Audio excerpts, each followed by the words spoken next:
네, 오늘은 우리 맥주 감사 주일입니다. 우리 2023년도에 벌써 전반기가 지나가고 이제 하반기가 시작이 되었습니다. 여러분들은 지난 전반기를 돌아볼 때에 어떠한 감사의 제목이 있으십니까? 매년 우리가 맥주 감사를 드리지만 종종 이런 질문을 받아요. 목사님, 성경의 절기는 이미 다 완성된 것이고 폐지된 것 같은데 우리가 왜 절기 예배를 드려야 됩니까? 이런 질문을 하시는 경우가 있습니다. 특히 이 맥주절의 경우에는 더 그런 것 같아요. 그러니까 부활절 드리는 거야 당연하다고 생각하는데 우리 맥주절까지 우리가 해야 되는가? 그런 분들을 위해서 몇 가지 오해가 있을까봐 몇 가지 좀 오해를 풀어드리려고 합니다. 먼저는 첫 번째는 절기에 대한 오해입니다. 우리 구약 성경에 보면 절기가 참 많이 나와요. 유월절, 무교절, 초실절, 그다음에 오늘과 같이 맥주절, 또 칠칠절이라고도 하고, 그다음에 대속제일, 그다음에 수장절, 또 다른 표현으로는 장막절, 초막절. 듣기만 해도 복잡하시죠, 여러분? 굉장히 많은 절기가 나옵니다. 예수님께서 유월절을 지키셨어요. 유월절이 되면 꼭 예루살렘에 찾아가셨던 것을 보면 우리도 유월절 지켜야 되는 거 아닌가? 심지어 이단들은, 하나님의 교회라고 하는 이단들은 유월절 지켜야 된다 이렇게 주장을 하거든요. 근데 여러분, 그렇지는 않습니다. 우리가 왜 유월절을 비롯해서 우리 모든 절기들을 그렇게 율법적으로 지키지 않는 이유가 있어요. 왜냐하면 예수님의 죽으심과 부활과 오순절 성령 강림을 비롯해서 재림을 통해서, 아직 재림은 오지 않았지만 이미 예수님께서 대부분의 절기의 그 부분들을 성취하셨기 때문에 그래요. 각각의 절기들은 각각 예수님의 그 사역을 가리키고 있습니다. 자, 그래서 사도 바울이 이런 얘기를 했어요. 골로새서 2장 16절에 그러므로 먹고 마시는 일이나 명절이나 초승달 축제나 안식일 문제로 아무도 여러분을 판단하지 않도록, 심판하지 않도록 하십시오. 이런 것은 장차 올 것들의 그림자일 뿐이요 그 실체는 그리스도에게 있습니다. 각각의 절기가 가리키는 것이 있는데 이 절기는 그림자일 뿐, 실체가 무엇이냐? 바로 예수 그리스도를 다 가리키고 있다는 겁니다. 그럼 어떻게 그것을 가리키고 있느냐? 예를 들어서 제가 한번 자막을 통해서 보여드릴 텐데요. 6월절부터 한번 보시기 바랍니다. 6월절은 예수님께서 어린 양이 되어주셔서 십자가에서 죽으셨다는 것을 가리키는 것이죠. 그 다음에 초실절은 예수님이 부활의 첫 열매, 잠자는 자들의 첫 열매가 되었다는 것을 가리키기 위한 것이 초실절, 첫 열매를 드리는 날이에요.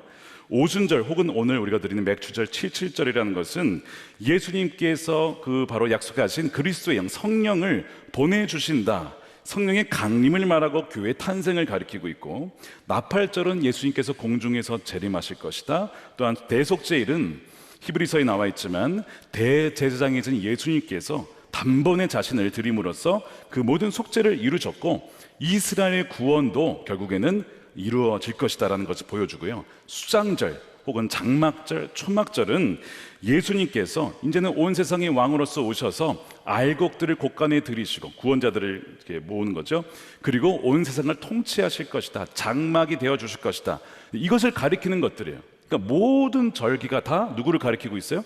예수님을 가리키는 거예요. 그러니까 엠마오의 그 제자들한테 예수님 뭐라고 했습니까? 성경의 이 모든 것들이 다 나를 가리켜 증언하고 있는 것들 너희가 알지 못하냐, 이러면서 성경을 풀어주실 때 제자들의 마음이 뜨거워지지 않았습니까? 그러니까 우리가 절기를 지키는 것은 율법을 지키는 것이 아니고 그 의미, 바로 예수님의 죽으심과 부활과 재림과 그 성령 강림을 비롯해서 마지막에 대추수, 그날을 우리가 믿음으로 바라보고 우리가 믿음을 준비하자, 신앙을 준비하자 라는 의미에서 절기 예배를 드리는 것입니다. 두 번째 오해는 첫 열매에 대한 오해가 또 하나 있어요. 성경에 첫 열매를 드리라고 했을 때 보리의 첫 열매와 밀의 첫 열매를 구별하고 있습니다. 예를 들어서 우리가 보통 보리의 첫 수확, 첫 열매를 드린다고 했을 때는 보리의 첫 수확을 말해요. 이게 가장 첫 번째 열매거든요. 그 시기는 언제냐? 레위기 23장에 보면 너희는 주가 주는 그 땅으로 들어가 곡식을 거둘 때 너희가 거둔 첫 곡식단을 제사장에게 가져가야 한다는 말씀이 나오죠. 이거는 보리의 첫 열매를 말하는 거예요. 시기적으로는 언제냐면 6월절, 그 다음에 안식일, 무교절이 시작되거든요. 그 다음에 초실절이라고 그래요. 이게 첫 열매 드리는 날이거든요. 이게 보리의 첫 열매를 드리는 날입니다. 근데 초실절이 뭘 가리킨다고 했습니까? 죽은 자들의, 잠잔 자들의 첫 번째 열매, 부활하신 예수님을 가리킨다고 말씀드렸죠.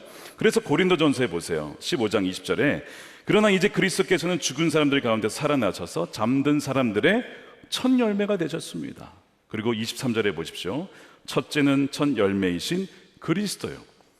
그러니까 이 보리의 첫 열매, 이 초실절에 예수님이 부활하심으로써 내가 바로 부활의 첫 열매다. 그리고 너희들도, 나에게 속한 자들은 다 그날이 되면, 주님이 다시 재림하시면 부활을 얻게 될 것이다 라고 하는 것을 이미 보여주고 있는 것입니다. 그러나 성경은 또한 미래 첫 수확을 말씀하고 있어요. 그것을 기념하라고 말씀합니다. 그것이 우리가 오늘 지키는 맥주감사 주일의 근거가 되는 구절이에요. 그것은 언제냐? 아까 말씀드린 6월절 이후에 안식일 다음에 초실절, 그날로부터 7주를 지난 다음, 그러니까 7일씩 7주가 지나면 49일이죠. 그 다음 날이 바로 우리가 지킨 주일인데 그날이 바로 칠칠절입니다. 혹은 헬라어로는 오순절, 50일이라는 뜻에서 오순절이라고 불러요. 그날을 말하는 겁니다. 그날이 바로 우리가 오늘 지키는 이 칠칠절을 말하는 것이죠. 근데 이때는 보리는 그냥 첫 열매를 그냥 이렇게 곡식단을 드렸다면 이 밀의 첫 열매는 좀 다르게 이 밀가루를 다 가루로 만들어 가지고 그 다음에 반죽을 해가지고 불에 구워가지고 그 첫 열매를 밀가루를 이렇게 밀을 가루로 만들어서 빵을 만들어서 드리라는 거예요. 빵으로, 두 개의 빵으로. 그것이 오늘 17절 말씀입니다. 너희는 너희가 살고 있는 곳에서 주에게 만물, 그러니까 첫 번째 열매로 밭을 해 곡식으로 만든 빵 2개를 가져와야 된다. 주님께 바치라는 거예요. 그 빵은 밀가루 10분의 2 에바를 가지고 만들어야 하고 고운 밀가루에 누룩을 넣어서 반죽하여 구운 것이어야 한다. 왜 첫 열매, 이 보리의 첫 열매를 드리는 방식과 밀의 첫 열매가 다를까요? 왜냐하면 보리의 첫 열매가 가리키는 것은 예수님의 부활을 가리키는 것이고 밀의 첫 열매가 가리키는 것, 바로 이 두 빵이 의미하는 것은 교회를 말합니다. 유대인과 이방인이 그러나 예수 그리스도의 십자가의 보혈로 성령으로 이제는 하나가 되어서 이제는 그 한 몸이 된 교회를 상징하기 때문에 그래요. 그래서 오순절 날 성령이 임하여서 불과 같이 임하여서 유대인과 이방인들을 위해 임하면서 그들이 이제는 더 이상 민족으로 인종으로 나눠지는 것이 아니라 예수 그리스도라는 이름으로 하나의 한 교회가 된 것이죠. 그 사도행전 2장 1절이에요. 오순절이 되어서 모두 한 곳에 모여 있었다. 그때 갑자기 하늘에서 세찬 바람이 부는 소리가 나더니 그들이 앉아있는 온 집안을 가득 채웠다. 그리고 불길이 솟아오를 때 혓바닥처럼 갈라지는 것 같은 혀들이 그들에게 나타나더니 각 사람 위에 내려앉았다. 그들은 모두 성령으로 충만하게 되어서 성령이 시키는 대로 각 방언으로 말하기 시작했다. 첫 교회의 탄생입니다. 그러니까 밀의 첫 열매가 가리키는 것은 오순절 성령 강림으로 인하여서 교회의 첫 탄생을 상징하고 있는 것이죠. 그래서 2개의 빵은 바로 유대인과 이방인으로 구성된 교회를 말하는 거예요. 누룩이 들어갔다는 것은, 누룩은 죄를 말하는데 우리가 죄인이죠. 우리 다 죄인 아닙니까? 죄인이긴 하지만 성령의 물과 성령의 기름으로 반죽이 되어서 불에 구워서 그 모든 것을 다 태워서 이제는 하나님의 백성이 된 바로 교회를 말하는 거예요. 그러니까 이미 레위기에 이 교회의 탄생을 이미 이 모형으로 그림자를 통해서 보여주고 있었던 것입니다. 자, 그러면 우리가 맥주 감사 주일을, 이 절기를 우리가 성경적인 의미를 살리면서 어떻게 지키는 것이 좋을까? 제가 3가지를 말씀을 드릴게요. 첫 번째는 건강한 새로운 교회를 세우는 것입니다. 말씀드린 대로 이 맥주절, 이 칠칠절은 본래 오순절 성령 강림으로 완성이 됐다고 말씀을 드렸어요. 그때 교회가 탄생했잖아요. 그것을 우리가 기념하면서 우리가 이 맥주 감사 주일에도 역시 새로운 교회를 세우기 위한 분리개척 자금을 드리자. 네, 그것을 우리가 지키는 것이죠. 성경에 보면 사도 바울이 소아시아를 돌면서 교회들을 하나씩 도시마다 세웁니다. 그러니까 한 교회를 크게 키우는 게 보다는 도시마다 교회를 세워서 그 소아시아 전반적으로 이 하나님 나라가 세워질 수 있도록 하는 방식으로 선교를 했단 말입니다. 마찬가지로 하나의 교회가 성장하는 것 너무 중요하지만 그러나 도시마다 건강한 교회가 세워질 수 있도록 돕는 것이 사실 굉장히 성경적인 방식입니다. 그래서 우리가 오늘 드려지는 이 모든 맥주 감사 헌금을 모아서 분립개척을 해서 더 건강한 교회가 세워질 수 있도록 돕고자 하는 것입니다. 두 번째는 오늘 본문에 나와 있듯이 가난한 사람들과 나그네 외국인들에게 우리 가진 재정을 베푸는 거예요. 자, 오늘 말씀에 보면 너희들이 거둔 첫 열매를 하나님께 빵을 구워서 이렇게 드리는 것과 별도로 추수를 할 때 귀퉁이 다 그거 추수하지 말고 떨어진 이삭 다 줍지 말고 가난한 이들을 위해서 남겨둬야 된다라고 말씀을 하죠. 그것이 22절이에요. 너희가 밭에서 난 곡식을 거두어 드릴 때 밭 구석구석 다 아이고 아까워 다 거두어지지 말고 내버려 두라는 거예요. 떨어진 이삭 줍지 말라는 거예요. 왜냐하면 가난한 사람들과 나그네 신세인 외국 사람들이 그것을 주어서 그들이 살 수 있도록, 나는 너희 주 하나님이다. 너희들 그 전에 애굽에서 종되었을 때 내가 너희를 건져 주었고 광야에서 내가 입혀주고 먹여주고 했던 것처럼 너희도 그런 형편인 자들을 기억하고 그들을 위해서 몫을 남겨주라는 거예요. 자, 우리의 수입 중에 100% 중에 적어도 5%, 10% 가난한 이웃들을 위해서 주라고 우리에게 맡겨주셨어요. 근데 혹시 그 떨어진 이삭, 귀퉁이 이삭까지 다 해가지고 혹시 우리가 다 먹고 있지는 않습니까? 하나님 분명하게 그것을 이웃을 위해 주라고 남겨주신 몫이라는 거예요. 그거를 주라는 것입니다. 여러분, 이것을 지킨 자가 누구냐면 여러 명이 나오지만 룻기를 보세요. 룻이 이방인으로서 어려운 형편을 당했죠. 기근을 만나서 떠났다가 그 어머니, 이제 시어머니 나오미가 떠났다가 뭐 아들을 잃고 뭐 어려운 일을 당한 다음에 다시 베들레헴으로 돌아왔을 때 다 잃고 돌아왔단 말이에요.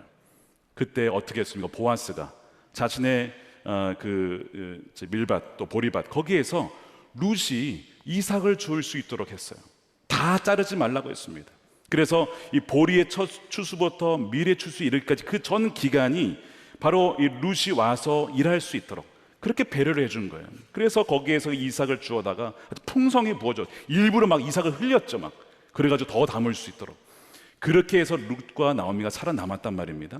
그러니까 룻은 어마어마한 은혜를 받았지만 돌아보면 이 은혜를 베푼 보아스도 엄청난 은혜를 받았어요. 왜냐하면 결국 그렇게 돼서 룻과 결혼을 하게 되는데, 그래서 누구의 조상이 되는 거예요? 다윗의 조상이 돼요. 또한 그리스도가 그들의 가문을 통해서 예수님께서 오신단 말입니다. 아, 가난한 자들을 위하여 그렇게 배려했던 그 보아스의 그 마음을 보시고 하나님께서 바로 그 가문을 통해서 다윗도 보내주시고 그 왕, 유다의 왕가가 이어지게 하시고 예수 그리스도가 오게 하시는 그 은혜를 주셨구나. 우리가 정말 하나님께 감사하다면 첫 열매를 드린 것 동시에 우리의 이웃들을 위해서 흘려보내야 될 그 몫을 마땅히 보내드려야 된다는 거예요. 어떻게 드릴 수 있느냐? 우리 헌금에 보면 구제헌금, 장학헌금이라는 게 있어요. 교회에 지금 교구별로 어려우신 분들을 위해서 그 교회 예산을 가지고 그분들을 도와드리고 있습니다. 또한 봄과 가을에 교회 장학금을 우리 아이들에게 주는데요. 우리 정말 가난한 형편에 있는 아이들이 있어요. 공부하고 싶지만 돈이 없는 거예요. 그러면 아르바이트를 해야 되는데, 여러분 아르바이트를 해도 그 장학금을 다 채울 수가 없습니다. 생활비 정도만 되는 거예요. 또한 선교사님 자녀라든가 목회자, 가난한 목회자의 자녀들, 공부하고 싶지만 공부할 수 없는 학생들을 선별을 해서 그 학생들에게 장학금을 봄, 가을로 지급을 해요. 그 어디서 오겠습니까? 장학 헌금으로 나온 그 헌금으로 그 아이들에게, 학생들에게 장학금을 주고 있는 것이죠. 그리고 구제 헌금도 마찬가지예요. 그러니까 지금 여러분들이 물론 개인적으로 이렇게 도울 수도 있죠. 그것도 귀한 일이지만 개인적으로 도울 때 사람이 이런 마음이 있어요. 내가 도왔다, 그런 마음이 들거든요. 그러니까 교회를 통해서, 하나님은 아시잖아요. 그러니까 교회를 통해서 드게 되면 내 이름은 드러나진 않지만 하나님께서 그 어려운 이들을 도울 수 있게 하시고, 하나님은 그 드린 자들을 기억하시고 보아스에게 주신 은혜와 같이 그 사람들에게도 넘치는 은혜를 부어 주신다는 거야. 나 여호와 하나님이다 라고 말씀을 하신 것이죠. 자, 이것이 두 번째 제안이고요. 세 번째는 첫 열매를 통해서 온전한 열매를 주시리라 믿고 감사하는 것입니다. 이게 첫 열매의 신앙이에요. 하나님께서 우리의 삶에 작은 열매를 주셨을 때 이것을 기억하고 감사하면, 너가 첫 열매에 감사했니? 그러면 이것만이 아니라 앞으로 다가오는 열매들을 계속 주어서 온전한 열매, 풍성한 열매까지 내가 줄 거야. 하나님께서 그 약속을 하고 계시는 거죠. 그래서 예수님께서 잠잠자들의 첫 열매가 되셨다면, 그것을 믿는다면 예수님을 믿는 이들도 동일하게 죽음이 마지막이 아니라 부활을 통해서 둘째 사망을 겪지 아니하고 너희도 부활의 열매를 얻게 될 것이라고 약속하셨습니다. 근데 이 첫 열매를 드리는 원리가 우리의 신앙생활 그리고 우리 삶 전반 가운데 적용되는 원리예요. 예를 들면 이런 겁니다. 사도 바울이 빌립보 교회를 세운 다음에 나중에 편지를 이제 쓰는데요, 빌립보 성도들이 복음을 받아들이고 이제는 그 복음을 증거한 자가 된 거예요. 얼마나 감사해요. 그러니까 그 열매를 보면서 사도 바울이 어떤 믿음이 들었냐면, 하나님께서 그들 안에 착한 일을 시작하셨기 때문에 그리스도의 예수의 날까지 그것을 완성하실 것이다 라고 확신하는 겁니다. 그러면서 어떤 내용을 가지고 기도를 하냐면, 그것이 빌립보서 1장 9절에 나오는데 우리 함께 읽어보겠습니다. 시작. 내가 기도하는 것은 여러분의 사랑이 지식과 모든 통찰력으로 더욱더 풍성하게 되어서 여러분이 가장 좋은 것이 무엇인가를 분별할 줄 알게 되는 것입니다. 그리하여 여러분이 그리스도의 날까지 순결하고 흠이 없이 지내며 예수 그리스도께서 주시는 의의 열매로 가득 차서 하나님께 영광과 찬양을 드리게 되기를 나는 기도합니다. 확신 가지고 기도하는 거예요. 반드시 그렇게 될 것을 믿어지니까 그 확신 가지고 지금 이 성도님들을 위하여서 사도 바울이 기도하는 것이, 이것이 바울의 맥주절 첫 열매 신앙인 것입니다. 바로 여러분들에게도 이러한 믿음이 있기를 축복합니다. 하나님이 주신 작은 것에 감사할 때, 하나님께서 이것만이 아니라 완전한 열매를 맺게 하실 거구나 라는 그 믿음으로 나아갈 때 주님이 기뻐 여기시고 정말 그렇게 이루신다는 것이죠. 저는 지난 전반기를 돌아보면서 참 감사한 것이 많았습니다. 선한목자교회 1년 반의 적응 기간, 우리 유목사님과 동역하는 기간을 보낸 다음에 지난 4월 16일에 취임감사 예배를 드렸어요. 정말 부족하게 짝이 없는 저를 세워주신 것이 얼마나 감사한지 정말 생각할 때마다 눈물이 나고 하나님 그 은혜를 어떻게 보답할지 몰라 그랬던 지난 전반기를 보냈는데, 오늘 맥주감사 주일로 드리고 있죠. 근데 따져보니까요, 제가 취임 예배를 드린 지 오늘이 77일째입니다 77. 물론 이 77절은 그 49일에서 50일을 말하지만 77 굉장히 의미가 있지 않습니까? 그래서 저 개인적으로 오늘이 저에게는 77절 정말 그런 의미로 새겨져요. 더 놀라운 건 뭐냐면, 이번 주 금요일 날 제가 이제 말씀 기도의 금요일 담당이거든요. 7월 7일이에요 또 그날이. 제가 전혀 몰랐어요 저는. 그래서 오늘 77일째고 그다음에 또 7월 7일이고 도대체 하나님 무슨 말씀을 하시는 건가. 7은 완전수거든요. 전반기 동안 주신 그 은혜들이 그게 끝이 아니고 완전하게 내가 이룰 거야 라고 하는 그런 믿음이 저에게 주어졌습니다. 어떤 열매가 있는가 돌아보니까 몇 가지가 있는데, 첫 번째는 하나님께서 강하고 담대한 마음을 주셨어요. 제가 사실 그 모세가 죽은 다음에 떨고 있었던 그 여호수아처럼 많은 두려움이 있었습니다. 내가 잘할 수 있을까? 내가 잘 감당할 수 있을까? 근데 여호수아서를 제가 말씀을 준비하고 주중에 묵상하고 하면서 너무나 분명한 말씀을 계속 주시는 거예요. 내 평생에 너를 능히 대적할 자가 없으리니 내가 모세와 함께 있었던 것 같이 내가 너와 평생 함께 할 것이다. 그러므로 내가 너를 떠나지 아니하며 버리지 아니하리니 강하고 담대하라. 두려워하지 말라. 놀라지 말라. 내가 어디로 가든지 내 하나님 여호와가 너와 함께 하느니라. 이 말씀이 저에게만 좋겠습니까? 여러분 모두에게 주신 말씀 아닙니까? 그러니까 그게 너무 믿어지니까 얼마나 감사한지 몰라요. 그러면서 정말 주님이 떠나가시거나 함께하지 않으면 말도 못한다는 거 제가 말씀드렸잖아요. 목소리도 안 나와요. 얼마나 감사한지 그걸 깨닫게 하신 게. 그러나 함께 하시면 주 안에서 모든 것을 할 수가 있구나 하는 것이 믿어졌습니다. 두 번째는요, 리더십 교체가 원활하게 이루어진 거예요. 물론 여전히 우리 유기성 목사님을 그리워하시는 분들이 굉장히 많습니다. 네, 정말 그래가지고 7월에 3번 주일 말씀 전하러 오십니다, 여러분. 너무 이렇게 걱정하지 마시고 너무 슬퍼하지 마세요. 8월에도 또 한 번 오십니다. 네. 얼마나 감사한지 몰라요. 저도 좀 이렇게 쉬고 그래서 그렇게 해서 이제 오시는데요. 그래도 정말 많은 분들께서 저를 또 담임자로 여겨주시고, 돌아보니까 왜 이렇게 원활한 관계가 되었는가? 여전히 주님이 담임 목사세요. 그러니까 별로 이렇게 바뀐 게 없는 거예요. 그거구나. 그걸 깨닫게 하시더라고요.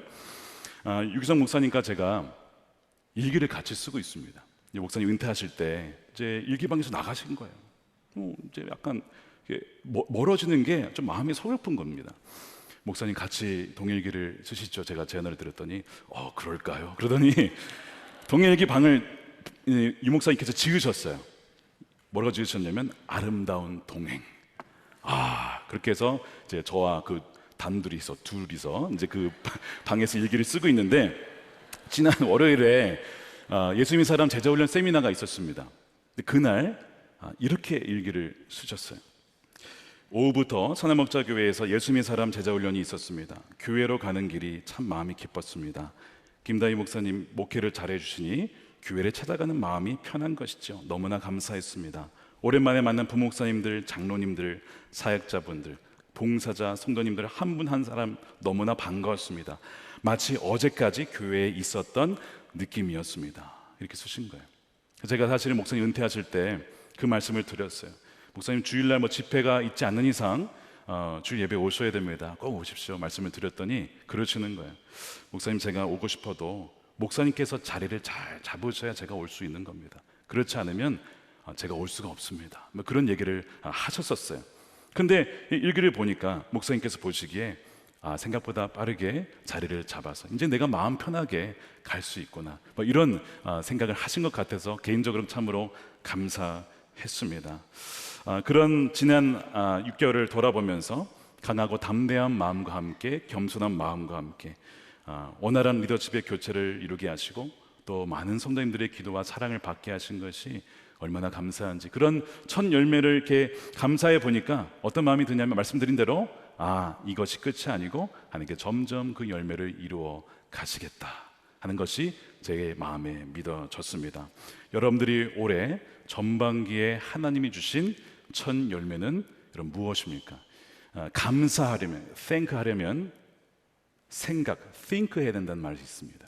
우리가 생각을 해봐야 하나님이 이런 감사를 주셨구나 하는 것을 깨닫게 되는 것이죠. 하지만 어떤 분들은 첫 열매라고 하기에는 너무나 어려운 6개월을 보내신 분들도 계실 거예요. 사랑하는 가족을 잃은 분들도 계실 것이고, 경제적으로 여러 면에서 정서적으로, 정신적으로 어려운 또한 6개월을 보낸 분, 인생의 폭풍과 기근, 땅의 소출이라고는 전혀 찾아볼 수 없을 것 같은데 무슨 첫 열매 감사냐라고 생각하는 분들이 계실지도 모르겠습니다.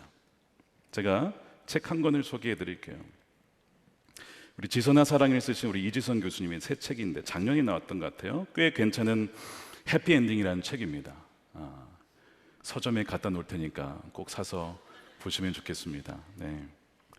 다 아시다시피 2000년도 7월에 교통사고를 당하셔서 전신에 3도의 화상을 입으셨어요. 그 과정을 다 이제 지선아 사랑에 다시 또 출판을 하셨는데요. 거기에 다 담아내셨는데 이 새 책에서 그 이후에 여전히 삶의 소망이 있고 여전히 삶은 아름답고 여전히 감사할 것들이 참 많다라는 것을 지난 유학 과정과 또한 돌아와서 한동대 교수로 재직하면서 그 모든 과정을 그 책에 담아내셨어요. 이 책의 제목이 꽤 괜찮은 해피엔딩이라고 말씀드렸는데 원래 뒤에 이런 내용이 생략된 거랍니다. 꽤 괜찮은 해피엔딩을 향해 가고 있다. 주님께서 그녀의 삶을 그렇게 하나하나 인도해 주셔서 폭풍을 지나고 기근을 지나고 어려움이 다 있었지만 내 인생이 동굴이 아니고 터널이구나. 하나님께서 그 끝에 빛을 보여주셔서 이제는 그 터널을 나와서 주님과 함께 걸어가는 꽤 괜찮은 해피엔딩으로 가고 있다라고 고백을 하면서 여전히 하나님께서 그녀를 통해 쓰시는 이야기는 현재 진행형인 거예요.